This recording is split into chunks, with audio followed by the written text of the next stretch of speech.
This video is for educational and historical purposes only. It may contain scenes some viewers may find disturbing. Viewer discretion is advised. Up next on today's Wild West, he's a cowboy singer, races champion cutting horses, and is the voice of a very famous commercial. We'll visit Wiley Gustafson at his Montana ranch. Plus, we'll ride Montana's Blackfeet Indian Reservation. You went to a bear den and the Grizz was in it? Yeah. With tribal member Chuck DeBoo. Plus, the healing power of Montana goats and the western art of raw Ukrainets. Next on today's Wild West. The Wild West. It's still out there. And we'll show you how to find it. This is today's Wild West.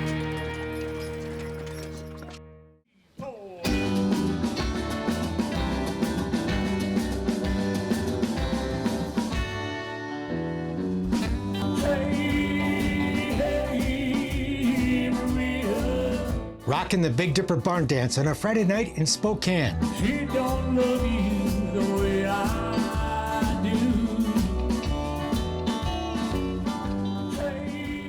Chasing cows on his ranch in northern Montana. Or chasing buffalo to train his cutting horses.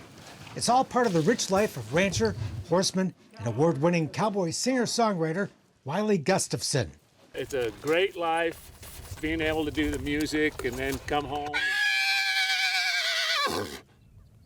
get on a horse and go check the cattle, and you know, a lot of to write about as far as songwriting here. Yeah. A lot of inspiration. When the day is done, we'll have our fun. Telling tall ones and singing old songs. Long popular at cowboy music festivals like this show in Santa Clarita, California, Wiley's music has taken him all over the world. Singing old songs. He's performed in France, Japan, and Australia, played dozens of times at Nashville's legendary Grand Ole Opry, and jammed with late-night TV star Conan O'Brien. Whoa, whoa, raving on the wind. Whoa, whoa. And you've heard Wiley's biggest hit many times. Yahoo! And that was my voice. That trademark yodel on the Yahoo commercials. Yep, that was my hit. You know, I always thought my hit record was going to be 3 minutes, and it turned out to be 3 notes. Those were 3 very lucrative notes. Yodeling has been good to me, so I wrote another song, another true story, autobiography called The Yodeling Fool. Goes out to Joe and Tim tonight. That was a huge income source, allowed me to buy a nice ranch and some nice cutting horses and build a nice arena to ride in. So just allowed me to do more of what I wanted to do with the horses.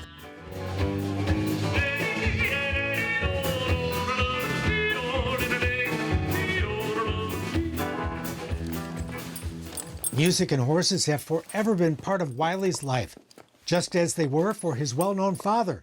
Raymond Gustafson, better known as Rib, was a Montana horse and cattle veterinarian who raised Wiley and his 4 siblings horseback on a Montana ranch, to the soundtrack of his Martin D18 guitar. My dad's favorite thing was to gather us around in the living room, usually on the weekends, usually after the Lawrence Welk show, and sing cowboy songs to us. And then we had 4 brothers and 1 sister, and then he'd do dance songs, and we'd wear our sister out, take a turn dancing with her in the living room. So, no, a lot of good memories growing up with Dad playing music. He would turn off the TV and sing songs like this.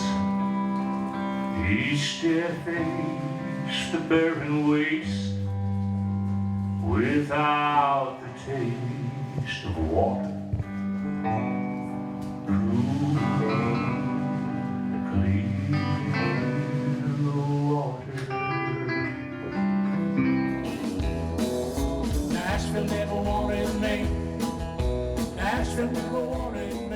Dad was teaching Wiley how to play his first cowboy tune about the time he was old enough to pick up a guitar.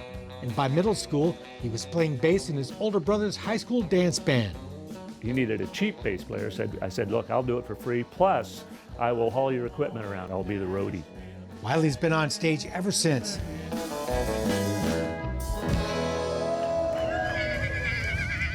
And the expert horseman has been horseback ever since he was old enough to sit in the saddle. Dad was, I guess, what you'd call a Renaissance man. He skied, played guitar, was a cowboy, was a horseman, rodeoed, did all this stuff, and included his kids in his activities. We would go back into the Bob Marshall wilderness with horses, a pack string, every year. He was a ranch vet, so we were helping him doing his vet calls. And then he owned a ranch, so we had to do all that stuff around the ranch, and it was just a wonderful life growing up. When I was a kid on the ranch, my dad had what he called a character development program.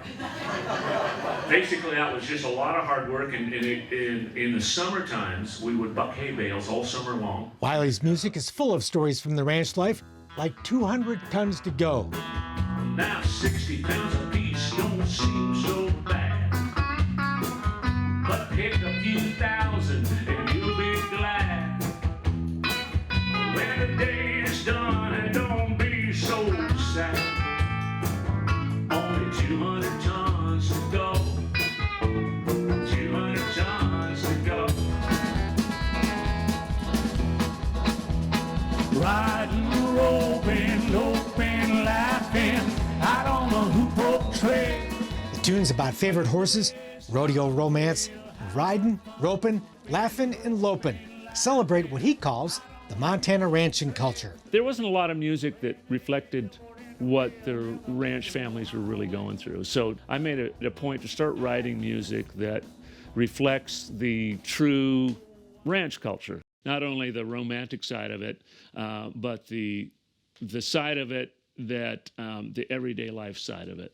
So when I go and perform at a cowboy gathering, it really means a lot to me when the ranch families come up to me and thank me for writing music that they can relate to and that really represents what they feel is the cowboy life.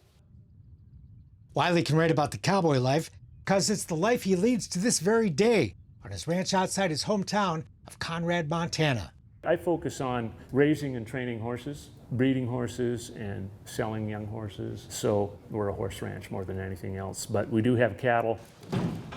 He also keeps a couple buffalo on hand to train the pedigree American quarter horses he races as cutting horses. Cutting is an ancient tradition with the cowboys. We've turned it into kind of a modern horse sport, but it comes from a real place where the cutting horse was the horse that was used on the ranch to doctor cattle, to cut out strays, and usually it was the boss's favorite horse.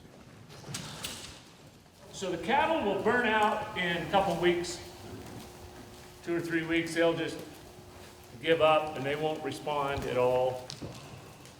Buffalo stay moving all the time. They always give a lot of respect to the horse.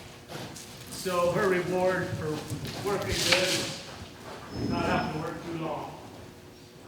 The belt buckles, they're pretty important to me because, each one of those was pretty hard to win. Wiley's competed for years in cutting, and his trophy buckle collection shows he's won his share. One of the reasons I did that was just to prove, I guess, my horsemanship, prove that I could go compete with other horsemen. While Wiley is, of course, a cowboy, he's especially proud to be known as a horseman. Everybody has a different way of training cutting horses, but for me, the relief when they're doing things right and giving them relief and giving them a breather is the key to me training a cutting horse. To be known as a horseman was, to me, a higher honor than being known as a cowboy, because there was a lot of cowboys around, a lot of good cowboys, but the horsemen, there wasn't a lot of great horsemen around. You really noticed when there was a good horseman. When you were around a good horseman, you really noticed that, and I always wanted to be a good horseman. I considered my father a good horseman. We grew up around horses that just took care of us, never had any bad accidents, so he had a pretty good horse program.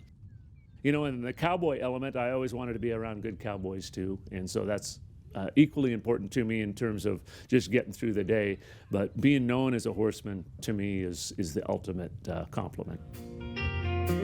Sweet bird of youth, no easy keeper. The horses, the ranch life, and the beauty of Montana have long served as the material and inspiration for a music career that has produced 22 CDs. The songs can be serious, moving, romantic, or just plain fun. She tell me, baby, better come back later next week because my barrel horse is on a losing streak. I can't catch no. Woo! Hey.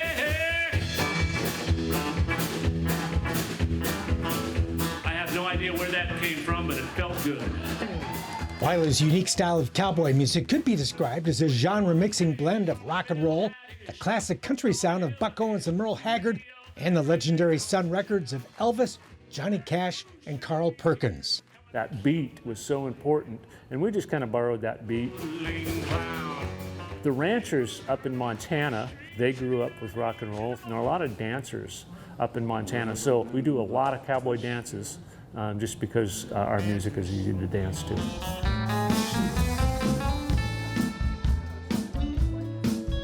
Kind of loosen up a little bit on a Friday night. Wiley's music even inspires a little dancing of his own.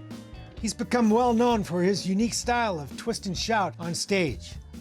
I just enjoy playing music so much, it's hard for me to keep still up there. God has just blessed me with the gift of music, and it just, when I perform, it just seems to run through me, you know. Then sings my soul, my Savior God to thee. Faith in God is the center of Wiley's life, and he's not afraid to share it. A Christian song or two are often included on his records and his concerts. You can't look at a calf being born or a foal being born in the spring and not believe that there's a God. There's just certain things that you see every day in ranching that just really reaffirm the fact that God is with us. It all comes full circle, from the stage to the saddle and back again. Back to the horsemanship, I have a full album of songs I've written about horses. To me, the horse is a reflection of God's beauty and grace, and they're just wonderful, wonderful animals. They really are a gift from God. And I feel Wiley's fellow cowboys have shown their appreciation for his work by inducting him into the Montana Cowboy Hall of Fame, an honor also bestowed on his late father. Making a living as a rancher, a horseman, and a cowboy singer isn't the easiest trail to follow, but for Wiley, it's a labor of love. I'm doing the two things that I love to do. The horses are such a passion and give me such inspiration for the music. So the nice thing about doing both is they both feed off of each other.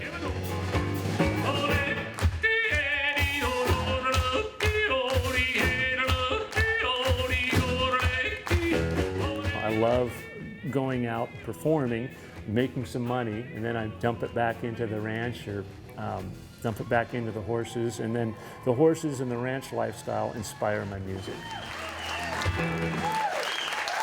You've been a wonderful audience. Thank you very much, everybody. Enjoy your Sunday at the Santa Clarita Cowboy Gathering.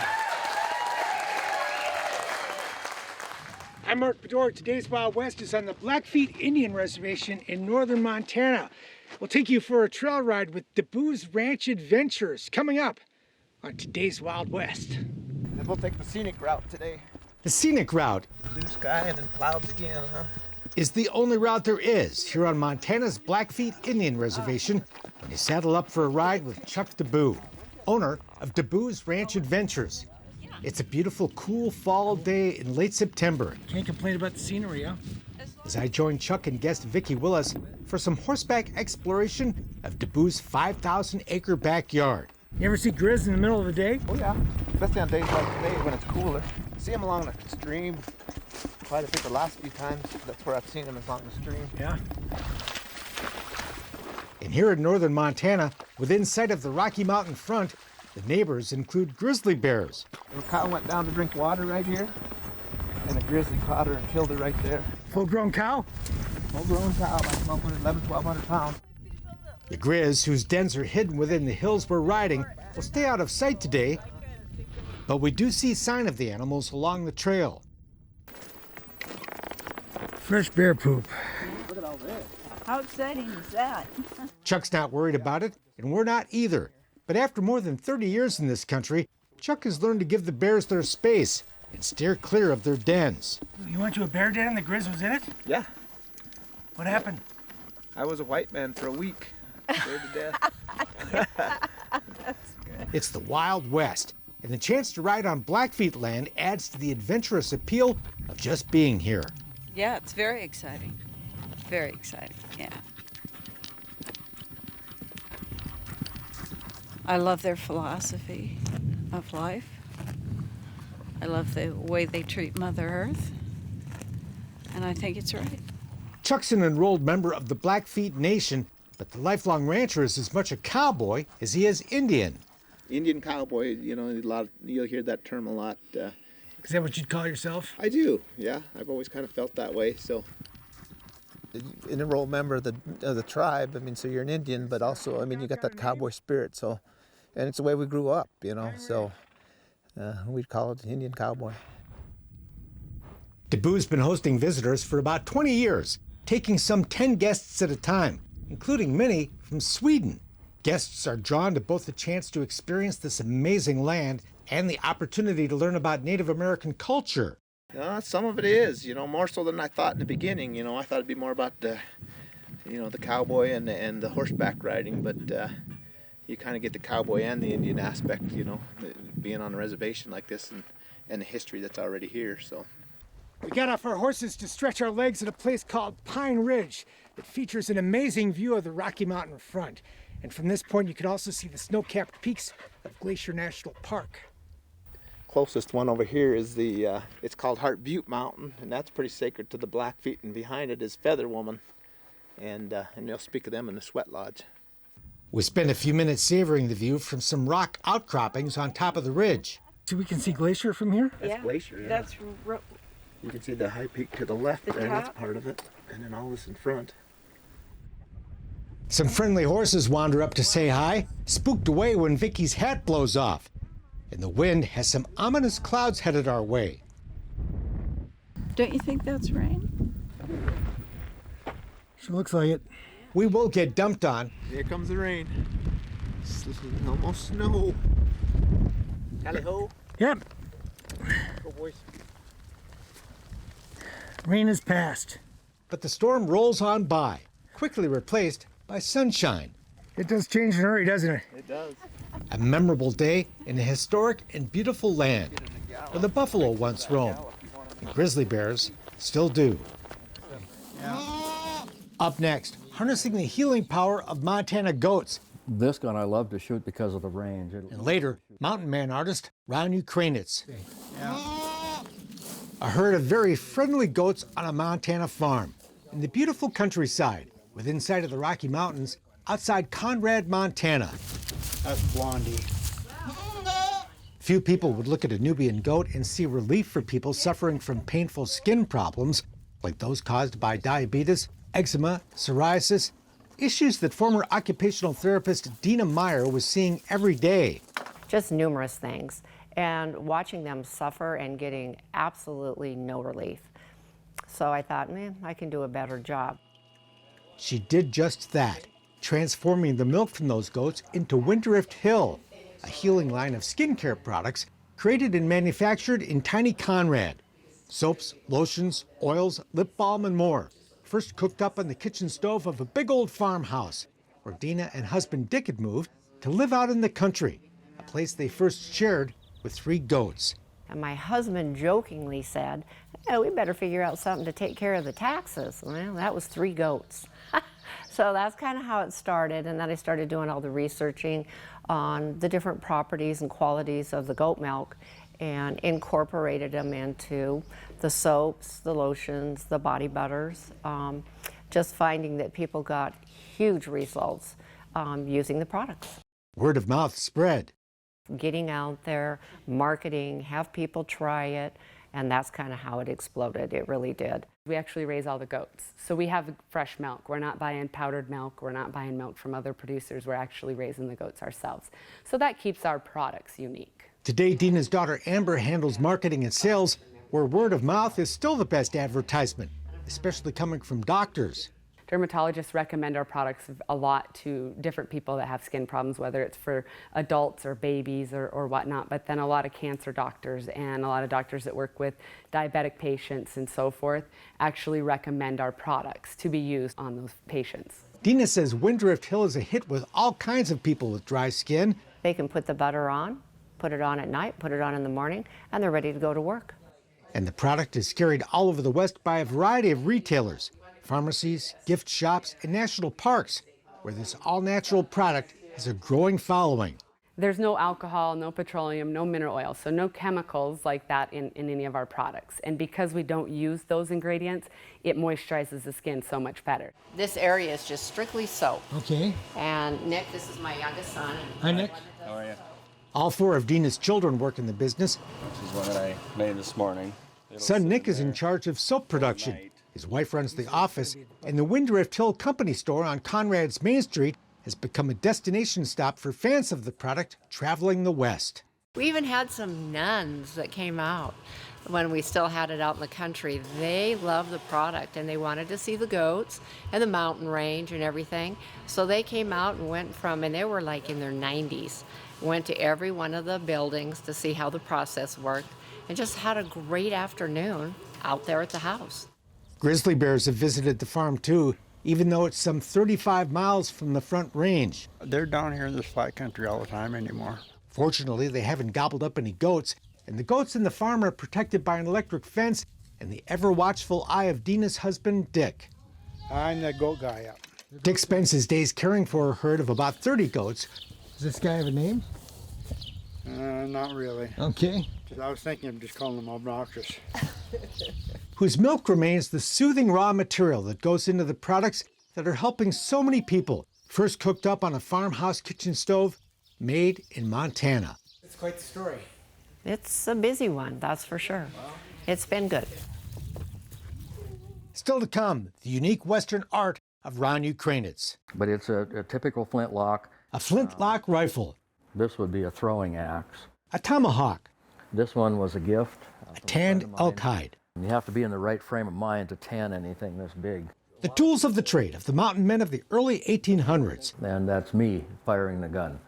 And the Montana artist who brings that chapter of the American West back to life, Ron Ukrainitz.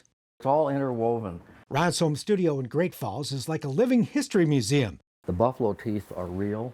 Appropriate for the man who also lives the history he paints as a member of his hometown's Lewis and Clark Honor Guard. We're the oldest living reenactment group for Lewis and Clark in the country. Great Falls is home to perhaps the finest Lewis and Clark Interpretive Center in the country, telling the story of the epic Corps of Discovery expedition from St. Louis to the Pacific and back again from 1804 to 1806. And there still are an awful lot of people who are interested in that history. Ron can explain the details of the clothing they wore back then, the natural way to tan a deerskin. So when I get a good smoke going on, you can actually see the hide change color. And the finer points of an old-time flintlock rifle. This gun I love to shoot because of the range. It'll easily shoot 300 yards. This is pretty typical of... He can also show you how Indians securely fastened feathers to those beautiful headdresses they wore. The natives would scoop a section off the end of a feather like this, and they would fold it over and then tuck it back into the actual shaft of the feather and tie it off. Ron was smitten with Lewis and Clark in the fur trade era of the American West when he visited a reenactment of a mountain man rendezvous in the 1980s. A little tiny rendezvous up in Eureka, Montana, and I went up there and I was hooked immediately. That discovery came not long after an accident that ended his career as an aircraft technician for the Air National Guard. It pretty much left me disabled from the waist down. That nanosecond, people say there's always a turning point in one's life, and that was mine. He retreated to a remote Montana cabin, devoting himself full-time to creating the art he loved since he was old enough to pick up a crayon. I called it the corner lot because we had lake frontage and river frontage, and it was a wonderful place. Along with scenes of the Old West, Ron focused his paintbrush on Western wildlife, landscapes, and a unique art form known as polychromatic engraving, a meticulous process he uses to produce beautiful images of traditional native headdresses. I sketch everything out in pencil first, And sometimes those sketches will take me 2 to 3 weeks to finish, to get right. The sketch is engraved on clayboard, painted, and then sealed. The finished work looks almost three-dimensional. This particular headdress doesn't really relate to any one particular tribe, and it's not really built in a traditional fashion either. When we visited, Ron was finishing up an engraving of the headdress made by famed Western artist Charlie Russell, now owned by the Great Falls Museum that bears his name. He really did want to address the issue of being non-native and doing Native Americans, so he made his own clothing. I made this to use as a prop for one of my paintings.